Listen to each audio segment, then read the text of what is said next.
Assalamu alaikum. Hello students, how are you? Today we will see lesson number 5 of compiler construction. Before starting today's lecture, let's have some review of previous lectures. Model of a compiler front end.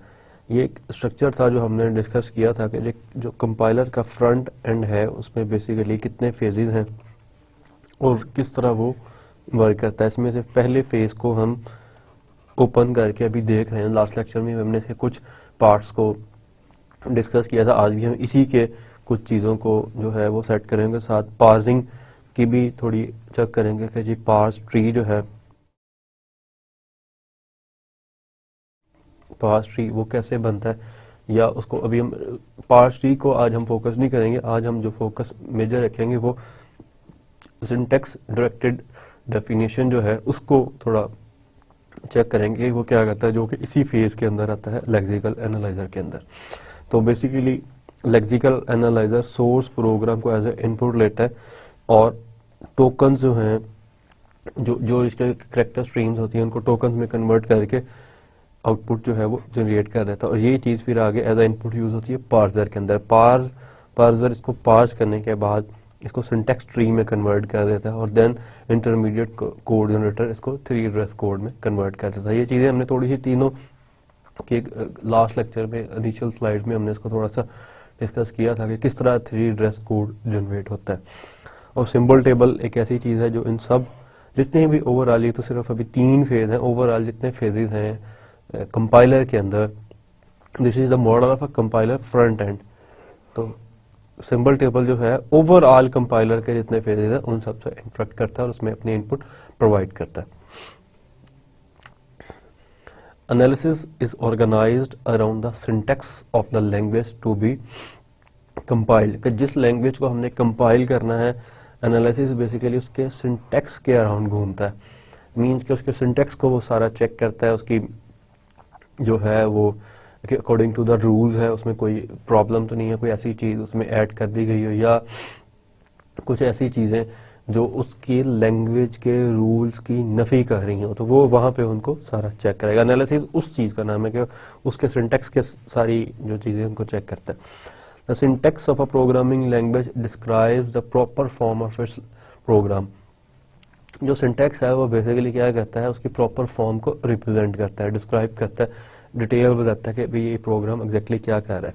और semantics जो है, the semantics of the language defines the program's actual meaning, कि जो उसकी means के जो उसकी actual working है, that is known as semantic, कि वो एग्जैक्टली कर क्या रहा है, वो काम क्या कर रहा है, वो एडिशन परफॉर्म कर रहा है, वो सब्ट्रैक्शन कर रहा है, वो कोई मैथमेटिकल कैलकुलेशन कर रहा है, वो कोई और प्रॉब्लम एआई बेस्ड को सॉल्व कर रहा है, या कोई स्टैटिस्टिकल इशू है जो उसमें डिस्कस किया गया है, जो उसके आउटपुट प्रोवाइड कर रहा है। तो जो भी चीज़ है उसकी सिमेंटिक्स जो है वो उसकी मीनिंग्स है उस प्रोग्राम के, एग्जैक्टली वो कर क्या रहा है, वो कौन सा ऑपरेशन परफॉर्म कर रहा है। और जो सिंटेक्स है वो ये चेक कर रहा है कि आया कि जो प्रोग्राम लिखा हुआ इन रिटन जो है वो प्रोग्राम के लैंग्वेज कंस्ट्रक्ट्स को फॉलो कर रहा है या नहीं कर रहा। अगर कोई एरर होगा तो उसको वो इनिशियल फेजेस पे जो है वो पकड़ लेगा। सिमेंटिक एरर्स जो होते हैं वो समटाइम्स शुरू में नहीं पकड़े जाते, तो वो या कंपाइलर्स को नहीं डिटेक्ट कर पाता, तो वो उस वक्त पता लगता है जब प्रोग्राम एग्जीक्यूट होते हैं कि अगर ये सिनेरियो इस प्रोग्राम में आ जाए तो यहाँ पे प्रोग्राम्स की सिमेंटिक्स जो फेल हो जाती है। Then we see context free grammar.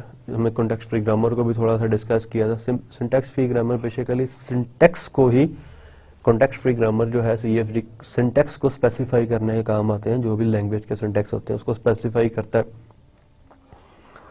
A grammar describes the hierarchical structure of most programming language constructs. Grammar context free grammar को इन शॉर्ट हम ग्रामर कहते हैं। तो ग्रामर क्या करता है, उसके हायरार्किकल स्ट्रक्चर को डिफाइन करता है।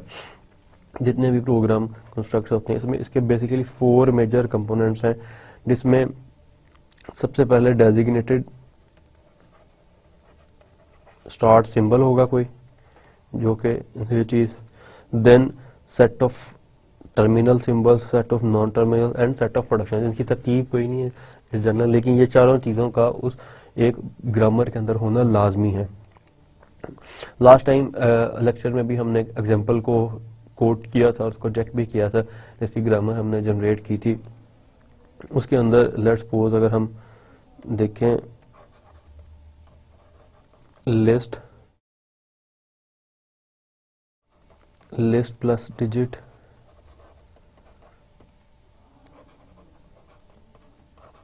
लिस्ट माइनस डिजिट, ये वो ग्रामर थी जो बेसिकली प्लस और माइनस के ऑपरेशंस को जो है वो डिपेक्ट करती थी। देन लिस्ट से डिजिट, देन डिजिट से 0 to 9। These are non terminals और these are non terminals digit and list, और ये प्लस और माइनस भी टर्मिनल्स हैं, लेकिन ये इसे हम टर्मिनेट नहीं कर रहे होते अपने प्रोग्राम को, लेकिन इससे आगे कोई प्रोडक्शन जो नहीं होती, that's why we call them non terminals के इससे आगे कोई प्रोडक्शन जनरेट नहीं हो रही। जिनसे आगे कोई प्रोडक्शन जनरेट हो रही है, जिस तरह लिस्ट से आगे हम जनरेट कर रहे हैं list plus digit, list minus digit और डिजिट, तो ये नॉन टर्मिनल्स हैं। डिजिट इज आल्सो है नॉन टर्मिनल, लेकिन 0 से 9 तक जो है वो सारे टर्मिनल्स है कि इनसे आगे कोई प्रोडक्शन जनरेट नहीं होती। डिजिट से हम आगे प्रोडक्शन जनरेट कर सकते हैं, जैसे 0 भी हो सकता है, 1 भी, 2 भी, till 9। So these are terminal symbols, set of tokens के ये terminal symbols हैं including plus and minus। अगर हम यहाँ पे इसको लिखते हैं प्लस माइनस 0 9, तो ये टर्मिनल सिंबल्स हैं। सेट ऑफ नॉन टर्मिनल्स में आते हैं list, digit, set of production. ये 4 रूल्स हैं, ये सेट ऑफ प्रोडक्शन है, ये पहली प्रोडक्शन है, ये दूसरी, ये तीसरी और ये चौथी।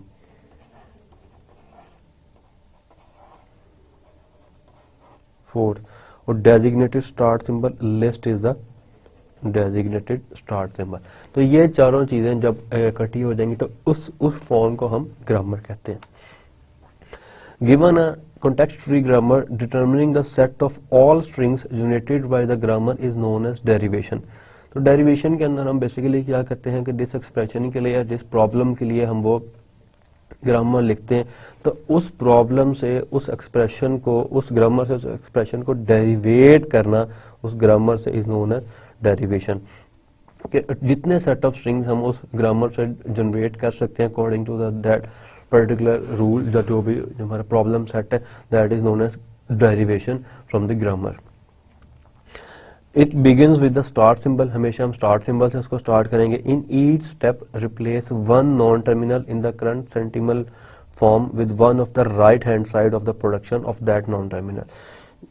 मीन्स के जिस तरह इस एग्जाम्पल के अंदर हमने ये फर्स्ट रूल, सेकेंड रूल और थर्ड रूल के अंदर जो है नॉन टर्मिनल्स को हम रिप्लेस कर सकते हैं जो भी उनकी प्रोडक्शन है, जिस तरह लिस्ट और लास्ट पे ये लिस्ट के 3 हैं, इनसे जो कि हमारा स्टार्ट सिंबल, और देन अगर डिजिट को हम रिप्लेस करना चाहें तो उसको भी कर सकते हैं। इसी तरह नंबर ऑफ सीक्वेंसेस को हम रिप्लेस करते करते एट द एंड हम स्ट्रिंग जो है उसको ड्राइव कर लेते हैं।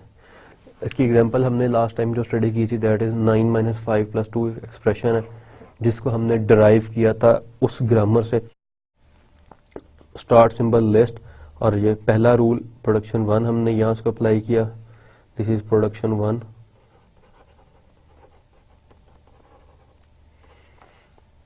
देन लिस्ट के ऊपर दोबारा हमने रूल अप्लाई किया production 2।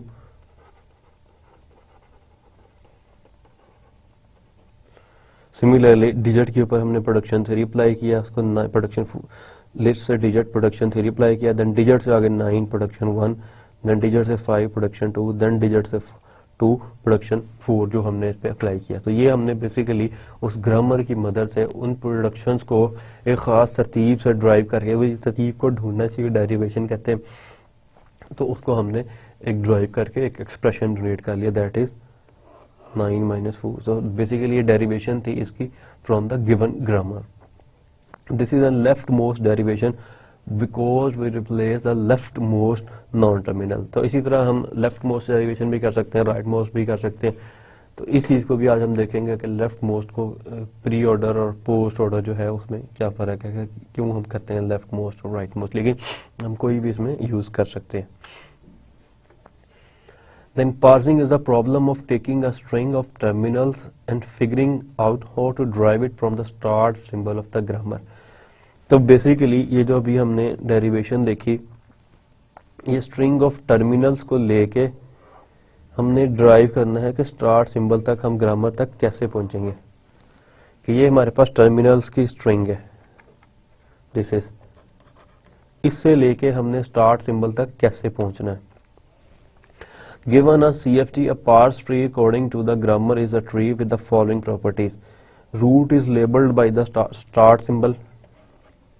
Then each leaf is labeled by the null or a terminal. यानी कि हम टर्मिनल से भी उसको रिप्लेस कर सकते हैं, नल से भी। लीफ को, लीफ मीन्स कि जिसके आगे कोई चाइल्ड नहीं है। Each interior node is labeled by the non-terminals. Means के जो बीच वाले जितने उसके नोड्स हैं वो नॉन टर्मिनल होंगे, वो तब भी नॉन टर्मिनल होंगे क्योंकि उनके आगे हमने चाइल्ड जनरेट करने। The last thing is if a एक प्रोडक्शन है, ए से हम जो रिप्लेस कर सकते हैं x1 से लेके xn तक कोई भी, then node A has immediate children x1 till xn तक, कि वो ये सारे उसके इमीडिएट चिल्ड्रन है। Where xi is a non terminal और नल, कि xi जो है वो नॉन टर्मिनल भी हो सकता है और कोई नल भी हो सकता है। Parsing parse tree of the string 9 - 5 + 2 using grammar G. तो ये हमने एक पार्स ट्री देखा था कि जो हमने लास्ट टाइम भी जिसको बनाया था कि लिस्ट से हमने स्टार्ट लिया, उसके बाद हमने पहला रूल अप्लाई किया, देन हमने दूसरा रूल अप्लाई किया, देन हमने तीसरा रूल अप्लाई किया, देन हमने चौथा रूल अप्लाई किया, and then again fourth rule, and then again fourth rule apply करके हमने ये जो ट्री था, जो हमारा गिवन एक्सप्रेशन था, इसको हमने पार्स किया। तो जो सीक्वेंस ऑफ लीव्स जो है इनको हम क्या कहते हैं, यील्ड्स। यील्ड्स मीन कि जो भी इसका हासिल है वो लीव्स है। देन हमने एक चीज स्टडी की थी, एम्बिग्यूटी। एम्बिग्यूटी क्या चीज थी कि अगर एक ग्रामर से दो डिफरेंट पार्स ट्री जनरेट हो रहे हों किसी एक एक्सप्रेशन के लिए, तो that grammar would be ambiguous, कि उसका हम एम्बिगियस कहते हैं कि इसमें कंफ्यूज हो जाता है कंपाइलर कि मैंने इसको जनरेट करना है या इसको जनरेट करना है। तो ये हमने देखा कि सेम के लिए हमारे पास दो डिफरेंट पार्स ट्री जनरेट हो रहे हैं, मीन्स के first parse tree and second parse tree. तो ये अगर एक एक्सप्रेशन के लिए दो डिफरेंट पार्स ट्री जनरेट हो रहे हैं तो दैट ग्रामर इज एम्बिगियस, क्योंकि ग्रामर से जनरेट हो रहे हैं, तो उस ग्रामर में कोई प्रॉब्लम है। Now we will start today's lecture, so let's see what we are going to discuss today.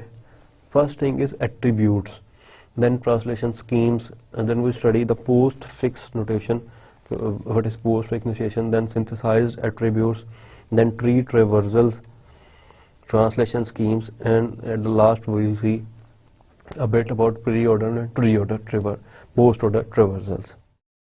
Syntax structured translation, syntax structured translation को हम कंटिन्यू कर रहे हैं लास्ट लेक्चर से, क्योंकि हम इसको देख रहे थे। syntax structured translation is done by attaching rules or program fragments to productions in a grammar. Simple language में सिंटैक्स डायरेक्टेड ट्रांसलेशन कब कैसे की जाती है कि जो हमारी प्रोग्राम फ्रैगमेंट्स हैं, जो प्रोडक्शन हैं हमारी, उसके साथ हम कुछ रूल्स अटैच कर देते हैं। उन रूल्स को अटैच करने का जो प्रोसीजर है that is known as syntax directed translation. Consider an expression EXPR generated by the production, कि दिस इज स्मॉल ई, कि EXPR से हम जो है एक्सप्रेशन 1 + टर्म जनरेट कर रहे हैं। ठीक है, ये प्रोडक्शन है, दिस इज कॉल्ड प्रोडक्शन। तो इस प्रोडक्शन एक्सप्रेशन से हम एक्सप्रेशन प्लस टर्म को जो है वो जनरेट करवा रहे हैं।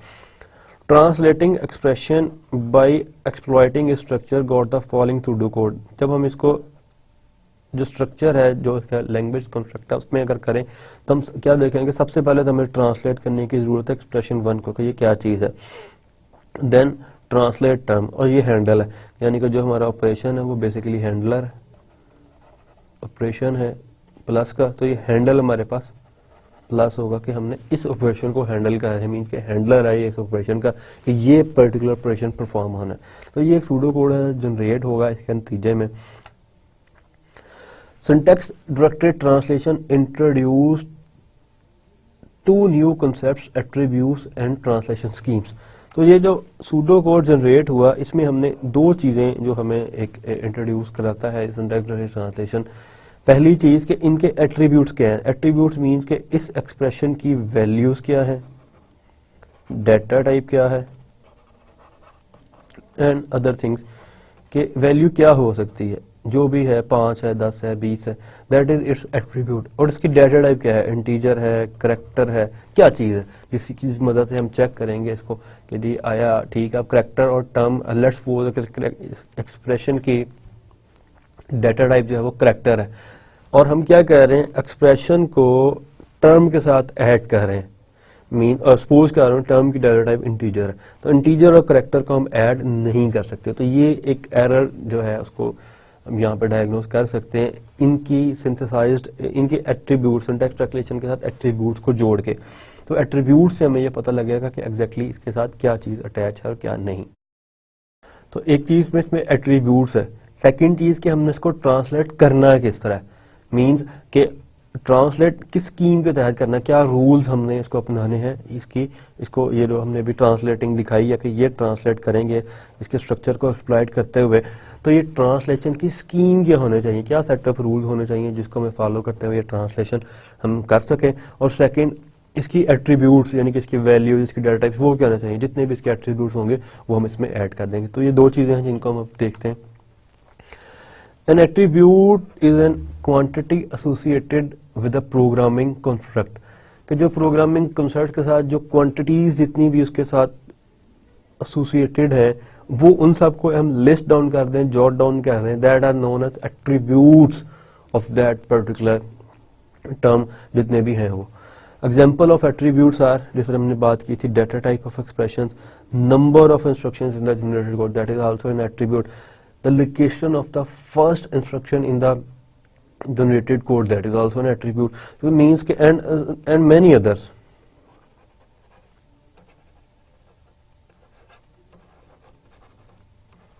So these three attributes are just an example of attributes, because exactly what does we have when we say the term attribute in this particular example या इन दिस पर्टिकुलर सिनेरियो। तो attributes number of things जो हैं वो include हो जाती हैं attributes के अंदर, जिसको हम इस तरह एग्जांपल दे सकते हैं, दैट इज टाइप क्या है एक्सप्रेशन की, नंबर ऑफ इंस्ट्रक्शंस कितनी है जनरेटेड कोड में, तो फर्स्ट लाइन है कोड की उसका एड्रेस क्या है। तो mean these are the attribute of particular जिस भी हम ग्रामर का कोड जो है जो उसका ट्रांसलेट करना चाह रहे हैं। Second thing is translation scheme. So a translation scheme is a notation for attaching program fragments to the productions of a grammar. तो जो प्रोग्राम के जितने फ्रेगमेंट्स हैं, जितने उसको छोटे छोटे चीजें हैं, जो पार्ट्स हैं, उसको हमने प्रोडक्शंस ऑफ ग्रामर के अंदर जो अटैच करना है, that is known as translation schemes. तो इसके कुछ चीजें हैं जो रूल्स हैं। The program fragments are executed when the production is used during syntax analysis. तो प्रोग्राम जो फ्रेगमेंट्स हैं वो उस वक्त एग्जीक्यूट होते हैं जब सिंटैक्स एनालिसिस चल रहा होता है। Combined result of all these fragment executions produces the translation of the program. तो जितने उसके छोटे छोटे फ्रेगमेंट्स हैं, जब उनको हम कंबाइन करते हैं तो वो बेसिकली जो एक चीज बनती है कंबाइंड फॉर्म में, that is known as translation of the program. Postfix notation. The postfix notation of an expression E can be defined inductively as follows. Postfix notation को हम किस तरह डिफाइन कर सकते हैं, इसके भी एक 3 सेट ऑफ रूल्स हैं, इन रूल्स हैं जो कि जिसको हमने हर सूरत फॉलो करना है। तो these set of rules starting with that if E means some expression, इस तरह ये ऑलरेडी यहाँ पे डिफाइन है। E किसी एक्सप्रेशन को हमने शॉर्ट करके लिखा हुआ है। If E is a variable और कांस्टेंट, के मीन अगर वो कोई वेरिएबल है या कांस्टेंट है। फॉर एग्जांपल अगर मैं अभी चेक करना चाहूँ कि वेरिएबल और कांस्टेंट में कौन सी चीज है, तो इस पर्टिकुलर के अंदर this is an variable and this is an constant, यानी कि जो इसमें लिस्ट है ये वेरिएबल है और 9 जो है ये कांस्टेंट है। So the first thing is if e is a variable or constant then the postfix notation for e is e itself, यानी कि जो वेरिएबल और कॉन्स्टेंट्स होंगी उनकी पोस्ट फिक्स नोटेशन जो है वो खुद से ही होंगे। This is the first rule. Second, if e is an expression of the form e1 operation e2 means अगर लेट्स सपोज e जो है एक एक्सप्रेशन है, सपोज डिजिट प्लस डिजिट 2, तो ये एक एक्सप्रेशन की फॉर्म है जिसमें e1 डिपिक्ट कर रहा है डिजिट 1 को, e2 डिपिक्ट कर रहा है डिजिट 2 को, ऑपरेशन है प्लस का। तो e1 ऑपरेशन e2 अगर इस किस्म की फॉर्म है तो इसकी पोस्ट फिक्स नोटेशन क्या होगी, where OP is an binary operator. Binary operator means के जिसके दो ही ऑपरेंड्स हों, मींस के एक उसकी लेफ्ट पे और एक उसकी राइट साइड पे। तो इस एक्सप्रेशन में हमारी ये चीज ठीक है, मैं इसको जरा थोड़ा सा क्लियर करके लिख देता हूं। Expression is equal two variable 1 plus variable 2। तो इस एक्सप्रेशन में हमारे पास जो सेकेंड रूल है वो इस तरह फुलफिल हो रहा है कि variable 1 is e1 operation and e2, e1 है plus e2। Second thing, operation जो ऑपरेटर है हमारा दैट इज बाइनरी ऑपरेटर, तो प्लस हमारे पास बाइनरी ऑपरेटर है जिसमें एक लेफ्ट साइड पे जमा हो रहा है एक राइट साइड पे। Then the postfix notation for e is e-1 to e2 and operator. तो इस वेरिएबल का e1 और e' जो है वो क्या चीज है, e1 और e2 की एक सिंबॉलिक रिप्रेजेंटेशन है, यानी कि हमने उसको एक नया नाम दिया है जो कि उसकी पोस्ट फिक्स नोटेशन है। अदरवाइज ये एक फॉर्म है जो उसमें वो अडॉप्ट करेगा ये वाली चीज, यानी कि e1, इसको थोड़ा सा क्लियर करके यहां लिख देते हैं सेकंड को, e1 ऑपरेशन e2 किस में ट्रांसफॉर्म हो जाएगा, should be transformed into e1 e2 operator. तो ये इसकी पोस्ट फिक्स फॉर्म। अब जो हमारी एक्सप्रेशन जो अभी हमने एक एग्जांपल यहाँ पे लिया है, हम उसको कन्वर्ट करके देखते हैं इसके अंदर अपनी इस रूल के मुताबिक कि उसकी पोस्ट फिक्स फॉर्म क्या है। हमारा था वेरिएबल 1 एज इट इज, ये टिल्ड साइन जो उसके ऊपर हमने एक डाला है, जस्ट एग्जांपल के लिए इसमें कोई भी वेरिएबल हम यूज कर सकते हैं, कोई भी साइन हम यूज कर सकते हैं, वेरिएबल 2 और यहाँ पे ऑपरेटर हमारे पास प्लस था। तो जो हमने एग्जांपल एक्सप्रेशन ली उसकी जो पोस्ट फिक्स नोटेशन है that is something like this. तो ये चीज उसकी पोस्ट फिक्स नोटेशन है और यही हमारा सेकंड रूल है जो ये कहता है कि अगर कोई भी एक्सप्रेशन हो जिसके दरमियान एक बाइनरी ऑपरेटर हो तो उस एक्सप्रेशन की जो लेफ्ट साइड वाले टर्म है वो, जो राइट हैंड वाली टर्म है वो, and then operator, that is known as postfix operation. Third, if e is a parenthesized expression of the form e1 then the postfix notation for e is the same as the postfix notation for e1 means के इसी चीज को अगर हम brackets में लिखते हैं तो जो इस चीज की पोस्टफिक्स नोटेशन है वही ब्रैकेट्स के बाहर की पोस्टफिक्स नोटेशन है, मीन्स के यही इसका आउटपुट सेम है जो e1 की होगी। इस चीज को अब हम एग्जाम्पल की मदद से थोड़ा एलेबोरेट करते हैं। एग्जाम्पल हम वही लेंगे जो पहले से यूज करते आ रहे हैं कि इसकी पोस्ट फिक्स नोटेशन जो है अभी हम देखते हैं कि वो कैसे हमने इसको कन्वर्ट करना है। ये इन फिक्स नोटेशन है, this is called infix notation.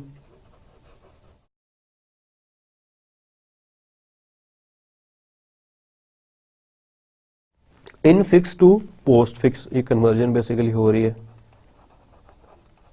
Infix to postfix. सबसे पहले हम 9 - 5 + 2 इसको हम कन्वर्ट करेंगे अब किसके अंदर, पोस्ट फिक्स के अंदर। 9 को चेक किया, 5 को और 2 को। Translations of 9, 5 and 2 are constants themselves by rule 1। तो 9, 5 और 2 जिस तरह हमने पहले नजर आ रहा है हमें एक्सप्रेशन के अंदर, हमने पहले देखा कि जो पहला रूल है वो क्या कहता है कि अगर कोई वेरिएबल या कांस्टेंट होगा तो उसकी जो पोस्ट फिक्स फॉर्म होगी वो खुद ही होंगे। तो 9, 5 और 2 की जो पोस्ट फिक्स फॉर्म है वो खुद ही है, यानी कि उसके हमें कुछ भी छेड़ने की जरूरत नहीं है। सेकंड थिंग हम देखते हैं कि 9 माइनस 5, 9 माइनस 5 का जो है एग्जैक्टली हमारे पास वही आ गया 9 माइनस 5। अब हमने जो सेकंड रूल स्टडी किया था वो ये कहता था कि E1 ऑपरेटर E2, तो इसमें हम E1 जो है उसको कंसिडर कर रहे हैं और E2 को कंसिडर कर रहे हैं, और ये क्या है हमारे पास ऑपरेटर। तो उसमें हमने जो पोस्ट फिक्स फॉर्म थी वो कुछ इस तरह की थी, E1 और ऑपरेटर। तो यहाँ पे अगर हम एज इट इज रिप्लेस कर दें तो 9, 5 और ऑपरेटर हमारे पास प्लस है, तो इसमें चूंकि माइनस है तो ऑपरेटर हमारे पास माइनस है। तो हमारे पास जो पोस्ट फिक्स फॉर्म है इस चीज की वो है 9, 5 और माइनस। थर्ड, अगर हम इसके बाहर वाले ब्रैकेट्स को भी इंक्लूड कर लें साथ, तो उसकी हमने थर्ड रूल अप्लाई किया कि ब्रैकेट्स की अंदर जो एक्सप्रेशन होगा उसकी पोस्ट फिक्स फॉर्म वही होगी जो उसके अंदर वाले एक्सप्रेशन की होगी। तो चूंकि 9 माइनस 5 की जो पोस्ट फिक्स फॉर्म है वो सेम है, तो इसकी जो 9 माइनस 5 की जो पोस्ट फिक्स फॉर्म है वो इस चीज की वो सेम है, दैट इज 9, 5 माइनस, माने इसमें हमने ब्रैकेट्स को जो है वो जम कर दिया इसी के अंदर। तो ये चीज आ गई हमारे पास यहां तक 9 माइनस 5 तक हमने इसको जो है वो पोस्ट फिक्स में कन्वर्ट कर दिया। अब हमारे पास आता है प्लस और 2। अब हम इस चीज पूरे एक्सप्रेशन को जब हम कन्वर्ट करेंगे, एक पार्ट को हमने कन्वर्ट कर लिया, 2 चूंकि पहले से ही कन्वर्टेड है, हमने डिफाइन किया पहले स्टेप के अंदर का जो 2 है वो चूंकि सिंपल चीज है, एक कांस्टेंट है, तो वो उसकी पोस्ट फिक्स वो खुद है। अब हमारे पास, अब हम इसको डिफरेंशिएट कुछ इस तरह करेंगे, 9 माइनस 5 प्लस 2, ये वाला पार्ट हमारे पास कन्वर्ट हो चुका है 9, 5 माइनस में, और प्लस 2 अभी तक वैसे ही है। अब हमने इसको और इसको कन्वर्ट करना है, तो इसमें हम देखें हमारे पास फिर दूसरा रूल अप्लाई होता है, that is E1 and operator. तो इसका हमारे पास सिंपल है, पहला एक्सप्रेशन 9, 5 माइनस, फिर सेकेंड एक्सप्रेशन और एंड पे ऑपरेटर। तो अगर हम रूल 2 अप्लाई करें तो एग्जैक्टली हमें वही मिलता है जो इस एग्जांपल में दिखाया गया। तो E1 इसमें रिप्रेजेंट कर रहा है पहले पूरे एक्सप्रेशन को, E2 रिप्रेजेंट कर रहा है सेकंड को, और ऑपरेटर हमारे पास प्लस है। तो हमने इसको सिंपल क्या किया, E1, E2 और ऑपरेटर, इस सेकंड रूल को अप्लाई किया, तो हमारे पास पूरे एक्सप्रेशन का, चूंकि हमारे पास एक्सप्रेशन कंप्लीट हो चुका है, तो पूरे एक्सप्रेशन को हमने पोस्ट फिक्स नोटेशन में कन्वर्ट कर लिया। वो चूंकि ऑलरेडी सोल्व्ड एग्जांपल थी, अब हम इस नई एग्जांपल को जिसमें थोड़ा सा चेंज किया, सिर्फ पैरेंथेसिस को चेंज कर दिया, इसको हम चेक करते हैं कि इसकी पोस्ट फिक्स नोटेशन एग्जैक्टली क्या बनती है। तो सबसे पहले हम वही रूल नंबर 1 अप्लाई करेंगे 9, 5 एंड 2 के ऊपर कि ये सेम है। तो इस पे हम रूल नंबर 1 अप्लाई कर रहे हैं, जो है वो सेम रहेंगी क्योंकि कॉन्स्टेंट्स हैं।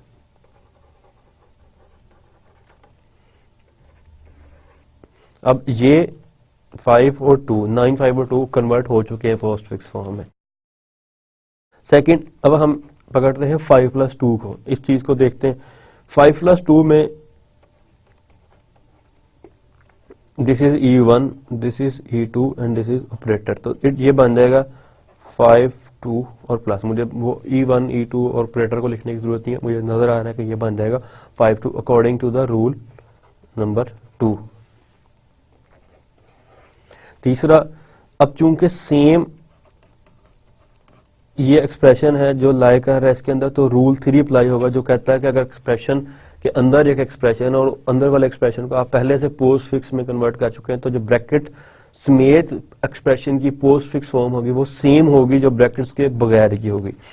तो इट इज सेम, तो ये 5 प्लस 2 ही रहेगा और यहाँ पे रूल 3 अप्लाई हो जाएगा। अब मेरे पास 5, 2 एंड प्लस जो है आ चुका है 4th नंबर पे, तो मेरे पास फॉर्म बन रही है, that is 5, 2 plus and 9 minus, ये चीज कन्वर्ट हो चुकी है और ये भी कन्वर्ट हो चुकी है। तो यहाँ पे इसको मैं कंसिडर करूंगा अब E1 ऑपरेटर एंड E2। तो ये मेरे पास बनेगा E1 9 5 2 प्लस एंड माइनस। तो इसका जो पोस्ट फिक्स नोटेशन है इस इनफिक्स एक्सप्रेशन की वो है 9 5 2 प्लस और माइनस, क्योंकि ये यहाँ पे बन जाएगी E1 E2 और माइनस। बस इनको मैंने रिप्लेस किया, E1 9 है तो 9 लिख दिया, E2 प्लस 5 2 एंड प्लस है तो 5 2 एंड प्लस लिख दिया, और जब माइनस मेरे पास ऑपरेटर है तो उसको मैंने यहाँ पे लिख दिया। उसको अगर हम इकट्ठा देखें तो ये post fix, this is the post fix form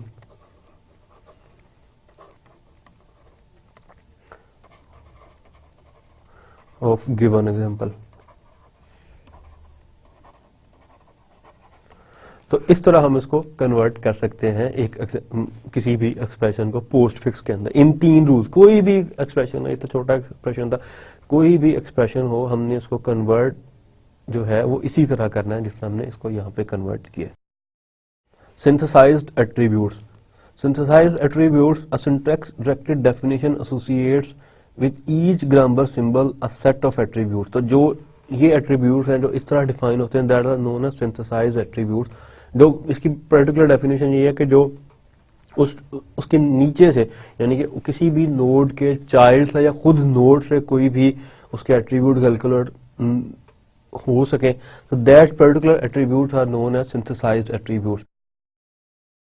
तो बेसिकली सिंटैक्स डायरेक्टेड डेफिनेशन जो है वो एसोसिएट करती है ईच ग्रामर सिंबल के साथ अ सेट ऑफ एट्रीब्यूट। जो हमने पहले देखे जो सेट ऑफ एट्रीब्यूट्स है सिंटैक्स डायरेक्टेड डेफिनेशन के अंदर, तो सिंटैक्स डायरेक्टेड डेफिनेशन एग्जैक्टली क्या करती है, एसोसिएट करती है ईच ग्रामर सिंबल के साथ जो सेट ऑफ उसके रेलेवेंट एट्रीब्यूट्स है। एंड जो प्रोडक्शन है and with each production are set of semantic rules. तो जो सिमेंटिक रूल है जिसने एग्जैक्टली बताना है कि भी ये क्या करना है इस प्रोडक्शन के नतीजे में, for computing the values of attributes, जिसकी मदद से उन एट्रीब्यूट्स की वैल्यूज को कंप्यूट कर सके associated with the symbols appearing in the production. कि जो ग्रामर सिंबल्स हैं उनके साथ जो एट्रीब्यूट्स मौजूद हैं जो एसोसिएट हो चुके हैं, उन एट्रीब्यूट्स की वैल्यू को कैलकुलेट करने के लिए हम उन प्रोडक्शन रूल्स के साथ कुछ सिमेंटिक्स रूल जो हैं वो एसोसिएट कर लेते हैं। वो सिमेंटिक रूल्स क्या करते हैं, हेल्प करते हैं उन एट्रीब्यूट्स की वैल्यू को कैलकुलेट करने में। एक पार्स ट्री जो कि इन एट्रीब्यूट वैल्यूज को ईच नोड पे जो शो करता है that is known as annotated parse tree. और एग्जैक्टली ये होते कैसे हैं, ये कैलकुलेट कैसे करने वैल्यूज और वो सिमेंटिक रूल्स कैसे ऐड करने, इसको भी हम नेक्स्ट जाके देखते हैं। लेकिन बेसिकली सिंथेसाइज्ड एट्रीब्यूट्स वो होते हैं जो अपने चाइल्ड से वैल्यू से कैलकुलेट है कि पहुंच रही हो, या खुद वो नोड उसकी वैल्यू जो है किसी प्रोडक्शन रूल्स की मदद जिसमें सिमेंटिक्स हम इन्वॉल्व कर देते हैं वहां से कैलकुलेट कर रहा हो। तो अभी हम एक अनएनोटेटेड पार्स ट्री देखते हैं उसी एक्सप्रेशन की जो हमने लास्ट एग्जांपल में यूज करते आ रहे हैं। तो suppose a node n in a parse tree is labelled by the grammar symbol x, यानी कि कोई भी ग्रामर सिंबल है नोड के अंदर, जो नोड है जिस तरह ये ग्रामर सिंबल एक्सप्रेशन टर्म थी, मतलब ये ग्रामर सिंबल जितने भी हैं जो नॉन टर्मिनल्स हैं उनके साथ हम एक जो है डिनोट कर देते हैं एक एट्रीब्यूट की वैल्यू। तो उसके साथ डॉट लगा के उस एट्रीब्यूट को हम a लिख देते हैं, या कोई भी जो हम यहाँ पे सिंबल यूज करना चाहें उसके एट्रीब्यूट को कैलकुलेट करने के लिए। तो इस पर्टिकुलर एग्जांपल के अंदर हम देख रहे हैं कि जो हमारे पास ग्रामर सिंबल्स हैं दैट इज एक्सप्रेशन, टर्म, ये दो ग्रामर सिंबल हम यूज कर रहे हैं जो कि नॉन टर्मिनल हैं।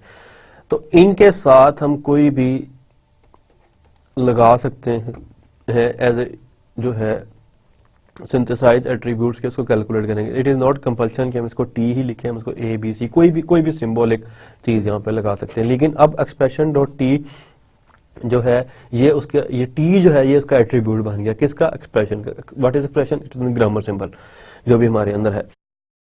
तो अगर किसी ट्री में हर नोड के ऊपर जो नॉन टर्मिनल्स हैं उन नोड्स के ऊपर उसकी वैल्यू कैलकुलेट हो रही है, that is known as annotated parse tree.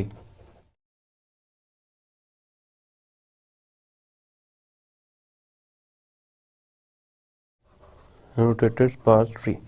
तो ये भी हम देखते हैं, इसी एग्जांपल को थोड़ा सा चेक करते हैं कि किस तरह इसकी जो है जो वैल्यू वो कैलकुलेट हुई है।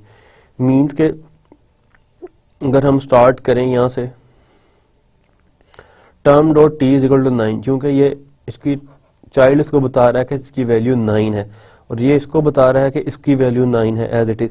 Expression dot T is equal to 9 5 minus, क्योंकि अब इसके तीन चीजें इन्वॉल्व हो गई हैं, दैट इज ये इसकी पोस्ट फिक्स में जो हम इसको कन्वर्ट कर रहे हैं, दैट इज दैट थिंग, किस एक्सप्रेशन को 9 माइनस 5 प्लस 2 को।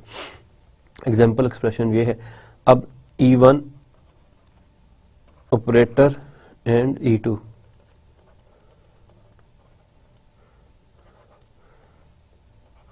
तो E1 एक्सप्रेशन जो T है, ये सिमेंटिक रूल है कि इसको कैसे ट्रेवर्स करना है, this is called semantic rule. कि जो सिमेंटिक रूल हमने प्रोडक्शन के साथ ऐड करने वो उसको बताएंगे कि आपने इसको कैसे लेना है। ये सिमेंटिक रूल अभी हम आगे जाकर देखेंगे ये किस तरह हमने ड्राइव करने हैं अभी, लेकिन for the sake of understanding ये किस तरह है तो उसको हम अभी डिस्कस कर रहे हैं। लेकिन मैं कंप्लीट इस वजह से इसको नहीं करूंगा ट्री को कि ये सिमेंटिक रूल्स अभी हमने देख रहे हैं, अभी हम सिर्फ उनके एट्रीब्यूट्स की बात कर रहे हैं। जो पहली चीज कि ये इसके एट्रीब्यूट्स की वैल्यूज हैं वो इस तरह कैलकुलेट होती हैं कि means term dot T is equal to 9 कहां से आया, उसके लीव से। और जो वैल्यू ये खुद से जनरेट करे एक्सप्रेशन, या जो भी उस पर्टिकुलर नोड है वो खुद से जनरेट करे या उसके चिल्ड्रन से कैलकुलेट होके आ रही हो, तो that are known as synthesized attributes. So an attribute is said to be synthesized if its value at a parse tree node n is determined from the attribute values at the children of n and n itself। कि अगर उसके child से calculate, जिस तरह हमने पीछे discuss किया, जिस तरह उसके चाइल्ड से कैलकुलेट होके आ रही हो या वो खुद से जनरेट कर रहा हो, तो that particular attribute is said to be synthesized. So synthesized attributes can be evaluated during a single bottom-up traversal of a parse tree. An annotated parse tree is based on the syntax directed definition. तो जो syntax directed definition होती है उसकी base पे वो सारे values calculate होती हैं। Each non-terminal has a string valued attribute t that represents the postfix notation of the expression generated by that non-terminal of a parse tree। इस इन पर्टिकुलर सिनेरियो के अंदर दो चीजें हम सिमेंटिक रूल के अंदर जो है जो मुतारिफ करा रहे हैं, एक क्या कि उसके एट्रीब्यूट की वैल्यू, सेकंड जो प्रोडक्शन रूल्स के साथ हमने अभी एम्बेड करेंगे सिमेंटिक रूल जिनको कन्वर्ट करेंगे, और सेकंड एक कॉन्कैटिनेशन का ऑपरेटर। कॉन्कैटिनेशन मींस कि वो उन दोनों को मर्ज कर दे, कॉन्कैटिनेट कर दे। सबसे पहली प्रोडक्शन थी हमारे पास एक्सप्रेशन 1 प्लस टर्म, मीन्स के एक्सप्रेशन से एक्सप्रेशन 1 ले सकते हैं और टर्म। ये एक्सप्रेशन 1 जो है ये बेसिकली सिर्फ इसको क्या कह रहे हैं, सिर्फ डिफरेंशिएट करने के लिए इसको यहाँ पे ये हमने सबस्क्रिप्ट के तौर पे यूज किया। एक्चुअली ये एक्सप्रेशन और एक्सप्रेशन सेम चीज है। मीन्स एक्सप्रेशन 1 प्लस टर्म अगर कहीं लिखा हो तो उसको हम दोबारा एक्सप्रेशन माइनस टर्म से वो रिप्लेस कर सकते हैं, यानी कि वो प्रोडक्शन हम ड्राइव कर सकते हैं कोई भी अगर एक्सप्रेशन हम ड्राइव करना चाह रहे हैं। लेकिन यहाँ पे हमारा फोकस होगा इस स्लाइड के अंदर सिमेंटिक रूल्स के ऊपर। और ये सिमेंटिक रूल्स जो हैं बेसिकली किस लिए हैं, infix to postfix translation के लिए, यानी कि जो हमने 9 माइनस 5 प्लस 2 को पोस्ट फिक्स में ट्रांसलेट करना है, ये उसके सिमेंटिक रूल हैं। ये बाकी प्रॉब्लम्स के लिए कारआमद नहीं होंगे, ये सिर्फ प्लस और माइनस के जो एक्सप्रेशन हैं उनको पोस्ट फिक्स में कन्वर्ट करने के लिए यूज होंगे। फर्स्ट थिंग इज कि एक्सप्रेशन जो टी, ये हमने जितने भी वेरिएबल्स हैं इनके साथ एम्बेड कर देना है। और यहां पे हमने जो infix to postfix notation का जो पहला रूल है, जो सेकंड रूल है, उसको हमने अप्लाई करना है इस एक्सप्रेशन प्लस टर्म के लिए। तो ये हमारे पास बन गया E1, ये operator and this is E2। तो इसको हमने इसकी E1 ऑपरेटर E2 की पोस्ट फिक्स फॉर्म क्या है, E1 E2 एंड ऑपरेटर। तो हमने सिमिलरली E1 को लिखा एज इट इज, E2 को लिखा, साथ इसके क्योंकि सिंथेसाइज्ड एट्रीब्यूट्स की भी कैलकुलेट कर रहे हैं तो साथ T की एडिशन हमने चेक कर ली वो क्यों कर रहे हैं कि वो उसमें T में बेसिकली T में उसकी एट्रीब्यूट की वैल्यू को स्टोर करेगा। एंड एट द एंड हमारे पास ऑपरेटर आ गया और इन तीनों को मर्ज करने के लिए हमने क्या कॉन्कैटिनेशन ऑपरेटर यूज कर लिया। तो ये पहला सिमेंटिक रूल है प्लस के लिए। इसी तरह ये सेकंड सिमेंटिक रूल है पोस्ट फिक्स का, इसमें हमने रूल 2 यूज किया है जो हमारे पास इनफिक्स टू पोस्ट फिक्स का रूल है जो ऊपर लिखा भी हुआ है। इसमें भी हमने रूल 2 यूज किया है सिमेंटिक रूल को जनरेट करने के लिए, और इसमें हमने रूल 1 यूज किया है कि जो खुद से होगा एक्सप्रेशन से टर्म वो बेसिकली कांस्टेंट खुद से उसका पोस्ट फिक्स भी वही है, एंड बाकी सब नीचे as it is post rule जो 1 है वो इम्प्लीमेंट हो रहा है। तो इस पर्टिकुलर स्लाइड के अंदर हमने जो हमारे प्रोडक्शंस थी, जो हमारा कॉन्टेक्स्ट फ्री ग्रामर के जो एक पार्ट था प्रोडक्शन, उसको हमने किसमें रूल चेंज किया, सिमेंटिक रूल्स के अंदर। अब इन रूल्स को जहन में रख के अगर हम इस चीज को कैलकुलेट करना चाहें तो अब यहां पे हम इसको कैलकुलेट चूंकि ऑलरेडी हुआ है, मैं ये सारी चीजें क्लियर करके ये जितने हमने लास्ट टाइम इसमें ऐड की थी वो हमने क्लियर कर दी। अब हम इस चीज को सिर्फ ये करेंगे कि इसकी जो एट्रीब्यूट की वैल्यू है ये वाली, ये कहां से कैलकुलेट हुई, किस रूल के तहत। तो ये हमारे पास सिमेंटिक रूल्स का टेबल है, इसमें ये इसको मैं नाम दे देता हूं first rule, second rule, third rule, 4 and so on. ये नीचे जो तमाम रूल्स हैं इनको हम रूल नंबर 4 ही काउंट करेंगे। ये इस सिमेंटिक्स के रूल्स हैं। तो टर्म डॉट टी हमने कहां से लिया, 9 से। Term dot T is equal to 9, तो यहां पे हमारे पास रूल नंबर 4 अप्लाई हुआ, यहां पे भी हमारे पास रूल 4 अप्लाई हुआ, यहां पे भी रूल 4 अप्लाई हुआ। अब हमारे पास आ गई 3 चीजें, expression dot T.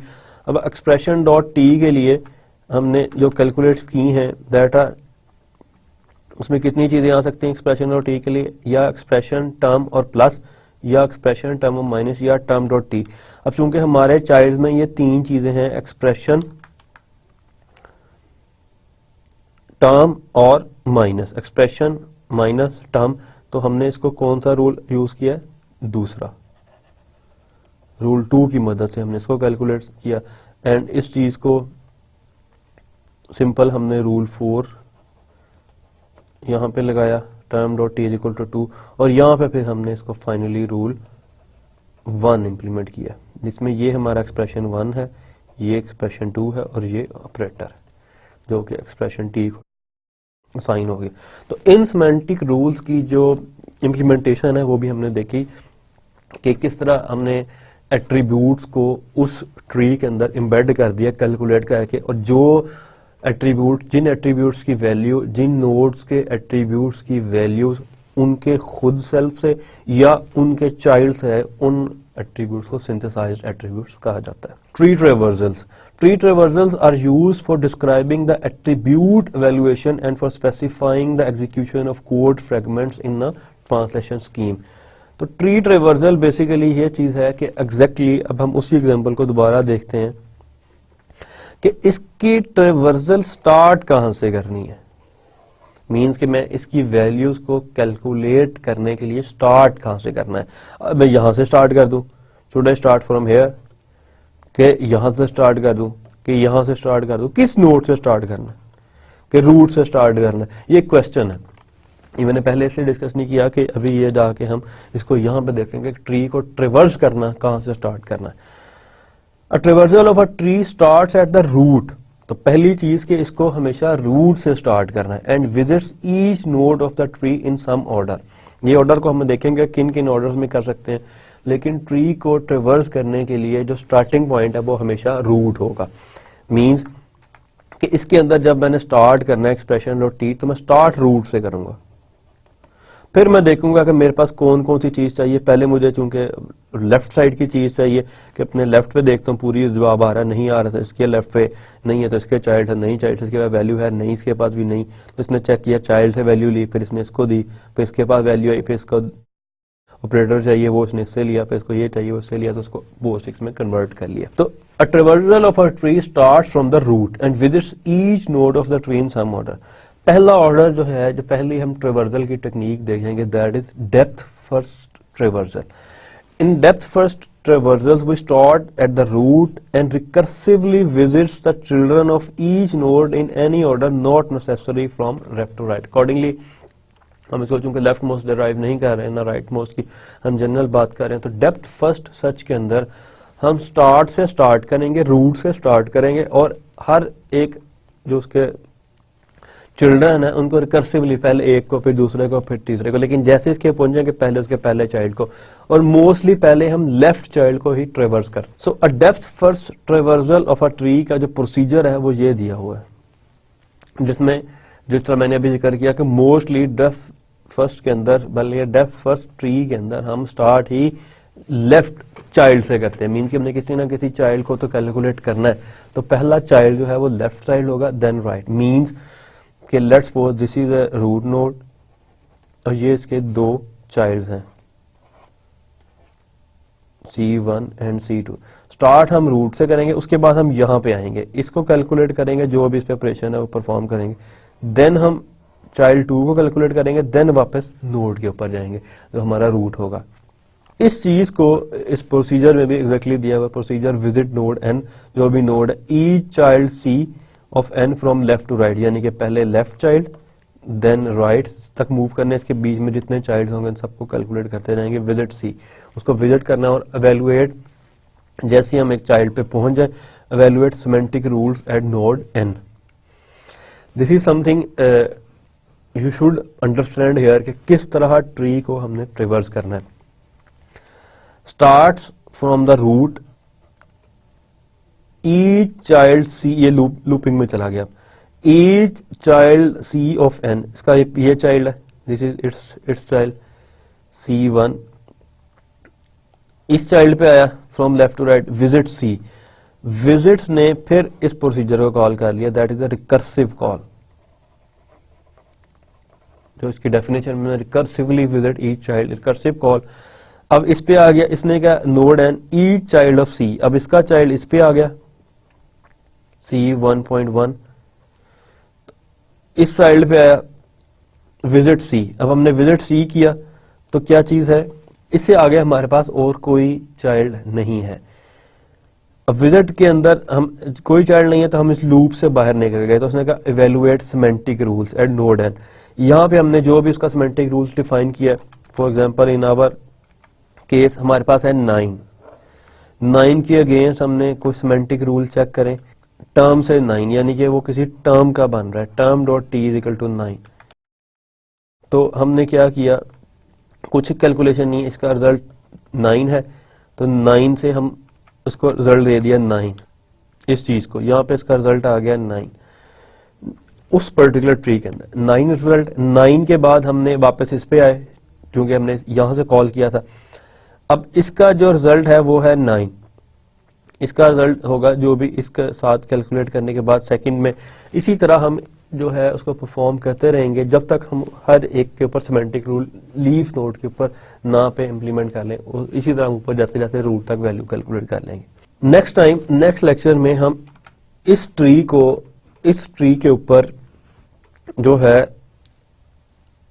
Depth first search जो है, डेप्थ फर्स्ट ट्रेवर्सल इंप्लीमेंट करेंगे with the help of the semantic rules, जो हमने स्लाइड नंबर 12 पे स्टडी किए हैं, चेक किए हैं। इनके ऊपर जितने भी हमने रूल्स चेक किए, इन रूल्स की मदद से हम एक ट्री को ट्रेवर्स करेंगे, जो कि यही ट्री होगा जिसको अभी हमने देखा कि इसमें सिंथेसाइज एट्रीब्यूट कैसे डालते हैं, सिमेंटिक रूल्स कैसे बनाने, और अब हम डेप्थ फर्स्ट को चेक करेंगे इसको कैसे इंप्लीमेंट करना है। यहाँ पे हम इस चीज को छोड़ते हैं ताकि आप इसको थोड़ा सा आज स्टडी कर लें और मजीद डेप्थ में देख लेंगे तो कैसे करें। नेक्स्ट लेक्चर में हम इस ट्री को, जो हमारा एग्जाम्पल ट्री है, ट्रेवर्स करेंगे according to the depth first search. Then we will move to translation schemes. A syntax directed translation scheme is a notation for specifying a translation by attaching program fragments to productions in a grammar, जिसे हमने पहले discuss किया। अब programme fragments जो हैं वो embedded within production bodies are called semantic actions। कि means एक तो हम उस पर ऑपरेशन परफॉर्म कर रहे हैं, दूसरा कि हम उसको करने क्या जा रहे हैं, जो एक प्रोग्राम फ्रेगमेंट्स हैं जो उसको एग्जैक्टली वहां पे वो करे क्या, वो प्रोग्राम क्या आउटपुट दे, तो वो हम उसके साथ एक्शन जो हैं वो इम्प्लीमेंट कर देंगे कि वो एक्शन क्या परफॉर्म करे कहीं पे भी जाके। वो उन एक्शन को परफॉर्म करने के लिए जो है हम देखते हैं कि हम क्या करेंगे, ट्रांसलेशन स्कीम्स क्या होनी चाहिए, क्या एक्शन परफॉर्म करे। अब ये हमारे पास एक एक्सप्रेशन था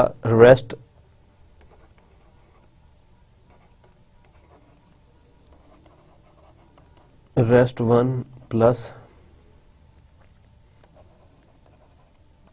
टर्म, तो ये उसकी एक ट्री है जो कि जाहिर बात है इसकी अब ये पोस्ट फिक्स फॉर्म है। पोस्ट फिक्स में प्रीफिक्स में इसको हमने कन्वर्ट किया हुआ है, इसके अंदर पोस्ट फिक्स नहीं है, it is not post fix, it's prefix conversion, जिसके अंदर ऑपरेटर पहले आता है और ये बाद में आता है, ये बाद में देखेंगे किस तरह, लेकिन सिर्फ यहाँ पे इसको इंट्रोड्यूस कराने के लिए कि जिस तरह पोस्ट फिक्स है, इनफिक्स है और देन प्रीफिक्स है, इसके अंदर प्लस टर्म और ये प्रिंट, यानी कि जब वो टर्म को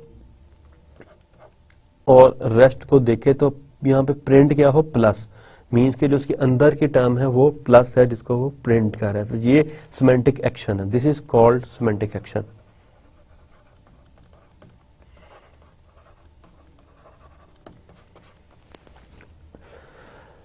तो एक एक्स्ट्रा लीफ उसके अंदर एम्बेड कर दिया जाएगा जो क्या करेगा, सिमेंटिक एक्शन को परफॉर्म करेगा कि एग्जैक्टली वो क्या चीज है। अब ये जो चूंकि जो हमारी एग्जाम्पल थी 9 - 5 + 2 को हमने पोस्ट फिक्स फॉर्म में, ये post fix form, last slide में हमने सिर्फ एक ग्लिम्प्स दिया है प्रीफिक्स फॉर्म का, this is called post fix form, और ये इसकी ट्रांसलेशन स्कीम है जिसमें ये सारी चीजें साथ एम्बेड कर दी गई हैं। और डेप्थ फर्स्ट रिवर्सल का भी हम देख चुके हैं। अब इसके ऊपर अगर हम डेप्थ फर्स्ट रिवर्सल करें जब ट्रांसलेशन स्कीम इंप्लीमेंट कर चुके हैं तो हमारे पास रिजल्ट क्या होगा वो भी हम देखते हैं।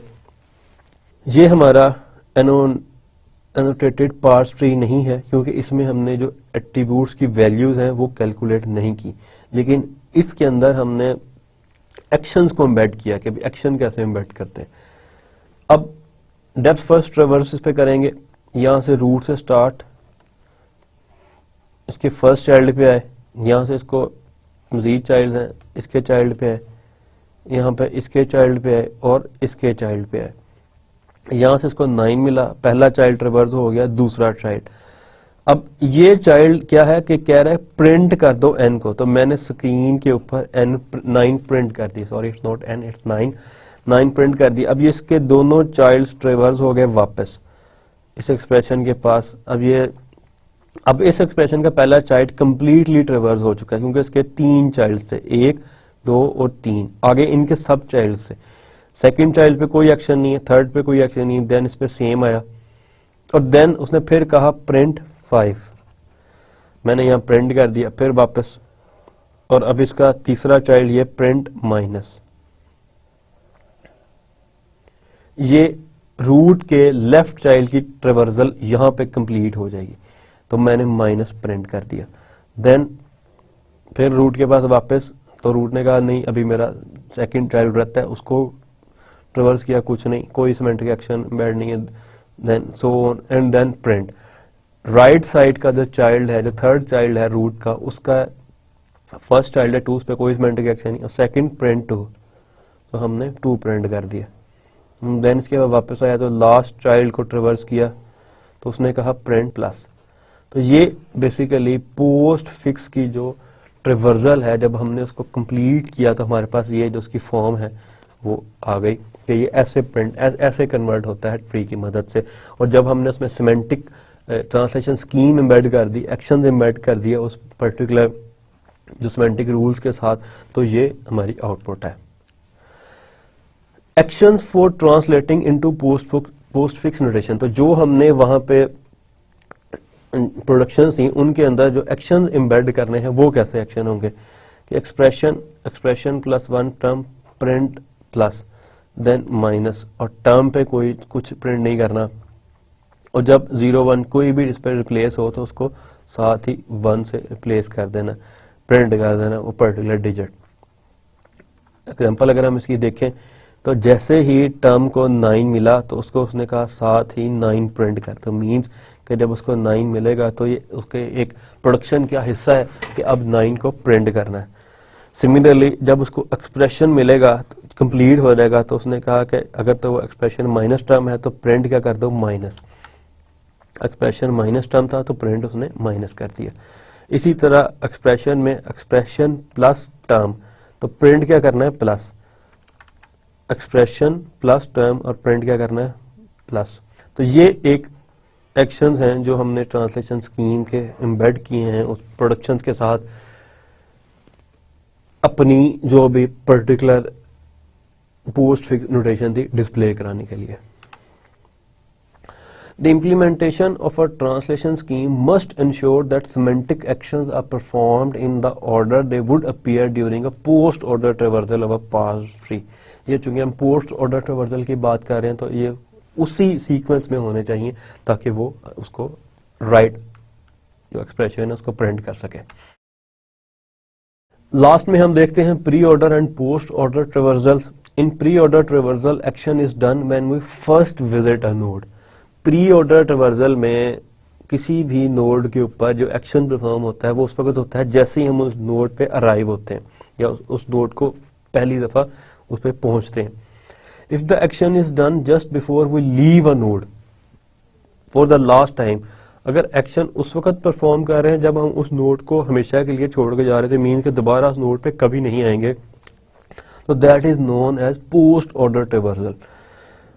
Pre order and post order traversal define corresponding orderings on nodes based on when the action at a node will be performed। For example जिस तरह इस नोड के ऊपर जो फाइनल एक्शन परफॉर्म हो रहा है वो पोस्ट ऑर्डर है, मींस के पहले मैं इस नोड पे आया तो मैंने कुछ नहीं किया, मैं आगे चला गया, इसको चेक किया, इस पे भी पोस्ट ऑर्डर सारा कंप्लीट करके जब इन दो पूरी ये कैलकुलेशन करके फिर इस पे वापस आया तो मैंने इसको जो भी 9 असाइन किया वो तब किया। तो ये सब पोस्ट ऑर्डर ट्रावर्सल हैं इस ट्री की, क्योंकि ये पोस्ट फिक्स नोटेशन है इसलिए हमने इसकी सारी पोस्ट ऑर्डर ट्रावर्सल की। अगर मैं कोई भी एक्शन परफॉर्म करूं जैसे ही उस चाइल्ड पे पहुंचूं या उस नोड पे पहुंचूं तो उसी वक्त परफॉर्म कर दूं तो प्री ऑर्डर। अगर मैं उसको घूम के जब वापस उस नोड से गुजर के जा रहा हूं तब परफॉर्म करूं तो that are called post order traversal. इसकी एग्जांपल अभी हम देखते हैं, ये पिछले सारे क्लियर करके। मींस अब ये रूट है, यहां से मैं स्टार्ट करूंगा, स्टार्ट हमेशा रूट से ही करना है, बेशक वो पोस्ट ऑर्डर हो बेशक वो प्री ऑर्डर हो। पहले मैं एग्जांपल दूंगा प्री ऑर्डर की। अब मैं इस पे आया, अभी मैं फर्स्ट टाइम पहुंचा हूं इस पे, इस एक्सप्रेशन के ऊपर, तो मैंने अपने उसके अंदर एम्बेड कर दिया रूल्स के अंदर कि जब फर्स्ट टाइम पहुंचूं तो मैं वहां पे प्रिंट कर दूं व्हाट इज एक्सप्रेशन।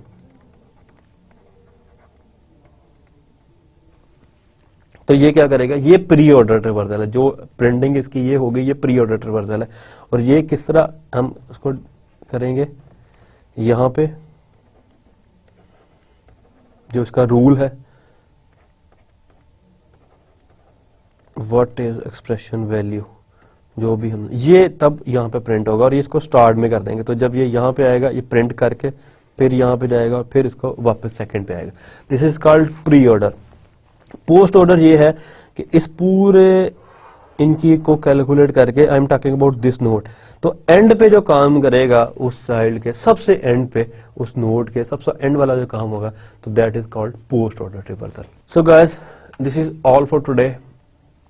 आज हमने जो चीजें स्टडी की उसमें हमने ट्री ट्रावर्सल्स को स्टडी किया at the and depth first, जिसमें हमने एक जिसकी एग्जांपल हमारे पे हम उसको नेक्स्ट टाइम एक ट्री पे इम्प्लीमेंट करके देखेंगे, उसी ट्री पे जो हमने स्लाइड में देखा था। उसके अलावा हमने सिंथेसाइज्ड एट्रीब्यूट्स को चेक किया कि उसके साथ जो प्रोडक्शन है उनके अंदर क्या सिमेंटिक रूल इंप्लीमेंट करने हैं और उन रूल्स की मदद से वो जो वैल्यूज कैलकुलेट करनी है, वो सिंथेसाइज्ड एट्रीब्यूट्स हैं, उन एट्रीब्यूट्स की वैल्यू सिंथेसाइज्ड वो तब होंगे, एट्रीब्यूट्स की वैल्यूज हैं एंड सिंथेसाइज्ड वो तब होंगे जब वो अपने चाइल्ड से वैल्यू लें या खुद से अपने नोड के अंदर से उनकी वैल्यू निकले, then we call them synthesized attributes. So this is all for today. Thank you guys. Have fun.